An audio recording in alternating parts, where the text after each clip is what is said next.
كتير يا شوار دمو سامتش عند من اللاين ألف اللي أنا بابا لبي قراتو زبتنا አንቺን መለማመጡ ሁሉም ነገር ያልፋል፣ ፍቅር ያሸንፋል ትላላችሁ። እና እንግዲህ ያው ያረፈደ ትላላችሁ። አሰላሙ አለይኩም ወራህመቱላሂ ወበረካቱ። ዲኔ የተከበራችሁ ቻናል የቤተሰቦች እንዴት ናችሁ? ሊዳና ናችሁ ወይ? እኔ ያለሁ አልሐምዱሊላህ። ለቻናል አዲስ ከሆናችሁ ላይክ፣ ሼር፣ ሰብ እያደረጋችሁ አበረታቱኝ። እንግዲህ ሰሞኑን እየጠፋው ነው። ትናንት ቪዲዮ አልሰራሁም ነበር ግን አላስቻለኝም። አሁን ላይ እስከሚመጡ ድረስ በትናንትናው ትንሽ ቀን ጨምብላ አርግ ብዬ ነው፣ ምናልባት ከተታካ ማለት ነው። እና በያላችሁ በሰላማችሁ ይብዛልኝ። በእውነት በጣም ደስ ብሎኛል። ኮሜንት ላይ ጽፌ ያለሁ በርግጥ ግን ያው ቪዲዮ ለመስራት አልቻልኩም። ለዛ ነው እላችኋለሁ ሀባይብ። እና እንግዲህ በመጨረሻም ኤሪክ እና ሄሉ ታርቀው ልጅ እንድትወልጅልኝ ፈልጋለሁ፣ የሰው ወሬ ሰምተሽ እንዳንጣላ እንድንለያይ አልፈልግም ብሏል። አዎ ህይወት በሰው ወሬ አይመራም። ገባችሁ?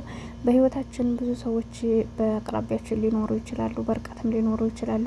ግን ብዙ ሰው የኛን ደስታ የማይፈልግ ሰው ስላለ እኛ ምንም አይነት ነገር ቢፈጠር በህይወታችን በትዳራችን ራሳችንንና በራሳችን ካልሆነ በስተቀር በሰዎች በሚመጣ ነገር ላይ እንዴት የገነባነውን ነገር እናፈርሳለን። ገባችሁ አይደለ? ስለዚህ ምንም ይሁን ምንም ራሳችሁን እንትን ብላችሁ ማስተካከል አለባችሁ እላችኋለሁ ሀባይብ። በተረፈ እንግዲህ ምን ልበላችሁ፣ የምር በጣም ደስ ብሎኛል። በቃ እንዴት አያችሁ ደስታው። ግን በቃ የሰው ላይ አንዳንዳችን እንቀያየራለን። ዛሬ ደህና ስንሆን ነገ ከነገ ወዲያ እንቀየራለን፣ ሌላ ሰው እንሆናል። ግን እኔ በዚህ መሀል ያየሁት ነገር ቢኖር ኤሪክ በጣም አንድ አይነት ሰው ነው። ምን ልበላችሁ የማይቀያየር እስካሁን ድረስ አንድ ነገር እንግዲህ 3 ወር ተቅሪበን እንዲሆናቸው ነው። እስኪ የሰሩትን ቪዲዮ ገብቻ ያዋለውኝ ግን እስካሁን ድረስ አንድ የተቀየረ ማንነት አላየሁም። እኔ በብዙ ዩቲዩበሮች እየገባሁ ያለሁ ገባችሁ አይደል? ሳይ ግን ያኔ ወር እንዲሁ ደህና ሰሩ ብትሏቸው ለወር ያክል ነው የሚሰሩት፣ ወይ ደግሞ 15 ቀን በቃ የሆነ ማንነታቸው ብቻ በሆነ ኬዝ ይቀየራል። ገባችሁ? ይቀየራል። ወንዱ ዛሬ ደህና ከሆነ ሴቲቱ ነገ ትቀየራለች፣ ሴቲቱ ዛሬ ደህና ከሆነ እንዲሁም ደግሞ እንግዲህ አሁን ሄሉን አይታችኋታል። በዚህ ኤሪክ ከመጣ ጀምሮ አንድ ቀን ደህና ትሆናለች፣ አንድ ቀን ደግሞ ትቆጣዋለች፣ አንድ ቀን ደህና ትሆናለች፣ አንድ ቀን ትቆጣዋለች። ገብታችኋል? ግን በዚህ መካከል የኤሪክን ጽናት ነው ያየሁትና እንዳልኳችሁ ስትቆጣውም ምንም ስትለው አልቀበልህም ስትለው አብሯት ነበረና እውነተኛ ፍቅር ምን ያክል ዋጋ እንደሚያስከፍል፣ እውነተኛ ፍቅር ደግሞ ምን ያክል አብሯችሁ እንደሚቀጥል ገባችሁ? እንዳልኳችሁ እውነተኛ ፍቅር ከሌለብና ምናልባት ለሳምንት ለአንድ ወር አብረን እንቀጥላል እንዲሁም ብለን ብቻ ለቀናቶች ትታገላላችሁ። ግን ደግሞ ያ ነገር እንደማይሳካ ካወቃችሁት የሆነ ታቆማላችሁ፣ ትታችሁ ትሄዳላችሁ ማለት ነው። ግን ከልባችሁ የሆነ ነገር እስከ መጨረሻው ጥግ ድረስ ትጓዛላችሁ። እና እንግዲህ ኤሪክን ያየንበት ነገር ቢኖር ይሄ ነው። በጣም ደስ ይላል። እና አላህ እውነተኛ ፍቃሪ ይስጣችሁ ትላላችሁ። ሄሉ ደግሞ እንዳልኳችሁ እንግዲህ ትናንት እንደዛ እንዳትነካኝ ምናምን ብዙ ነገር ተኮህኖ ነበር። በሴኮንድ ውስጥ ደግሞ ተቀይራ ዛሬ እየሳቀች እየተጫወተች ነበር። በቃ እንደውም ልጅ እንድትወልጅልኝ እያላት እየሳቁ ደስተኛ ሆነው እያቀፋት አይታችኋል። የሆነውን ሁኔታ ደስተኛ ሆኗል። በቃ መብሶጥ ነውና ስለዚህ የሰው ልጅ በእናንተ ምክንያት ያ ሰው የሚደሰት ከሆነ ደስታውን ዘላለም ዘላቂ ማይሆን ከሆነ አስፈላጊ አይደለም። ዛሬ ያሰቃችሁት ነገር የምታስለቅሱት ሳይሆን እናንተን ሲደሰት ሲላችሁ ብቻ እሱ እንዲስቅ ሳይሆን ግን በቃ የዛን ሰው ማንነት ተረድታችሁ።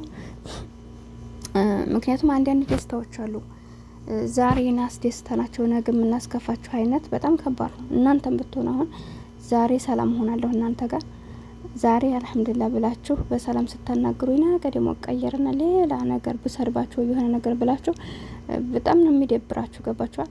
ከዛም አንጻር እንግዲህ አሁን እኔ በራሴ ማየት ትችላላችሁ። ቪዲዮ ስሰራ አንድ አይነት ነው። እስካሁን ድረስ እኔ ሰዎችን መጥፎ ቃላቶችንም አላወጣም። ማንም ሰው ከሆነ ነገር ቢለኝ ያው እንትን እላለሁ እንጂ ሰውን አልነካምና የሰው ላይ ማንነታችሁ አንድ አይነት መሆን አለበት። ሁሌም ቢሆን ውስጣችሁ ላይ መልካም ነገር ካለ ሰዎችን ማስቀየም የለባችሁም። እና በቃ በዛ ላይ ደግሞ ለሚወዳችሁ ሰው ማለት ነው ለሚወደን ሰው ከቻልን ደስታውን መስጠት አለብን። ካልቻልን ደግሞ ቢያንስ ማስከፋት የለብንም ብዬ አስባለሁ።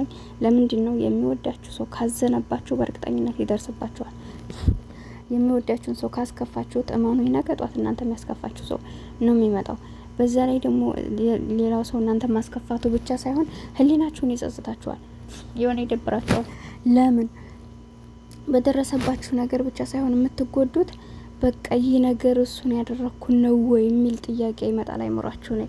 ያንን ሰው ዞራችሁ እንኳ ይቅርታ ለማለት የማችልበት አጋጣሚ ሊኖር ይችላል። ወይ የተለያየ ሀገር ልትሆኑ ትችላላችሁ፣ ወይ ደግሞ በህይወት ላይ ሊኖር ይችላል። በቃ ብዙ ነገሮች ወይ ደግሞ ያንን ሰው ከእናንተ በቃ የሆነ የሰው ልጅ ናቸው ብሎ እስከማያስብ ደረጃ በድላችሁት እናንተን አንቅሮ ተፍቷችሁ ሊሆን ይችላል እና በምንም ሊያገኛችሁ የማይፈልግበት አጋጣሚ ይሆናል። እንደዚህ አይነት ሁኔታዎች ውስጥ ስትሆኑ ደግሞ እናንተ በጣም ትጸጸታላችሁና በራሳችሁ ላይ የሆነ ነገር እስከ ማለት ትደርሳላችሁና ከምንም በላይ ጸጸት ውስጥ እንዲያትገቡ ለምታደርጉን ነገር ከማድረጋችሁ በፊት ማስተዋል መወሰን አለባችሁ ብዬ አስባለሁ። ምክንያቱም የሰው ልጅ በድሉት ይቅርታ ብላችሁት ዛሬ አላችሁም አላላችሁም የመጠየቅ እድል ይኖራችኋል። ግን እንደዚህ ህሊናችሁን ግን መቼም ቢሆን በቃ ያሳድዳችኋል። ስተኙ መተኛ የላችሁ፣ ስትቀመጡ አትቀመጡ፣ ከሰው ጋር ሆናችሁ አትደሰቱ። መንብር ቢኖራችሁ የሚያስደስታችሁ ነገር የለ፣ ብለብሱ ብበሉ ብጣጡ የህሊና እስረኛ ከሆናችሁ ከባድ ነው። ገብቷችኋል? እና እንደዛ ስለሆነ ሁሌም ቢሆን በህይወታችሁ ማንኛውንም ከማድረጋችሁ በፊት አስተውሉላችኋለሁ ሀባይ። በተረፈ እንግዲህ እወዳችኋለሁ፣ አከብራችኋለሁ። ውድ ሀገሬ ልጆች በያላችሁበት ሰላማችሁ ይብዛልኝ እና ሄሉሻ እንዳልኳችሁ እስከ ዛሬ እንደዚህ ዛሬ ደህና ስትሆን ነገ ስትለው ነበር። ትራ ደግሞ በፈገግታ እንደዚህ ተቀብለውት ሁላቸውም ደስ ብሏቸው ስለመጡ በጣም ደስ ብሎኛል። እኔ ከመጀመሪያውም በነገራችን ላይ ይሄ ነገር ውሸት እንደሆነ ጠንቅቄ አውቃለሁኝ። አንደኛ ሄሉ መቼም ከኤሪክን 3 ወር እና እንደዛ ያሳለፈችውን ሰው ትታ የእሱ ወንድም መጥቶ እኔ ወድሻለሁ ቢላት ወደ እሱ እንደማትሆን ይሄን እናቃል ሁላችንም። በመቀጠል ደግሞ ምንም አይነት ነገር ቢሆን ሄሉ በሱ ምክር ብቻ ይሄን ህይወቷን ታበላሻለች አይደለም። ያው እንግዲህ ለድራማው እንትኑ ለመስራት ነው። ቢሆንም ግን ካራክተሯን ብታስተካከል ብዬ አስባለሁ። ለምንድን ነው እሷ እየያዘችው ያለችው ካራክተር በጣም ሰዎች እየጠሏት ነው የሄዱትና ሁላችንም እውነት ነው የሚመስለና አንዳንድ እውነታዎችም አሉ። ውሸት ነው ብላችሁ እንዳታስቡ። ደግሞ ፊቷ ላይ የሚነበበው ነገር እውነታዎች ናቸውና በጣም ታመናጨቃለች። ይሄን ጸባዩን ብታቆም ብዬ አስባለሁ። እንዳልኳችሁ መልክ እንደሚባለው መልክ እንጀራ ይጋግራል፣ አንገጦታ ይሰራ፣ ለቀቂሌ ቤት የንጎረቤት ሳይሰማ ብሏልና ቆንጆ ሰው ብትሆኑም ልባችሁ ቆንጆ ካልሆነ ጸባያችሁ ካላማረ ማንም ሰው አይፈልግም ለማለት ወደለው። ቻናል ላይክ ሰባርኩ።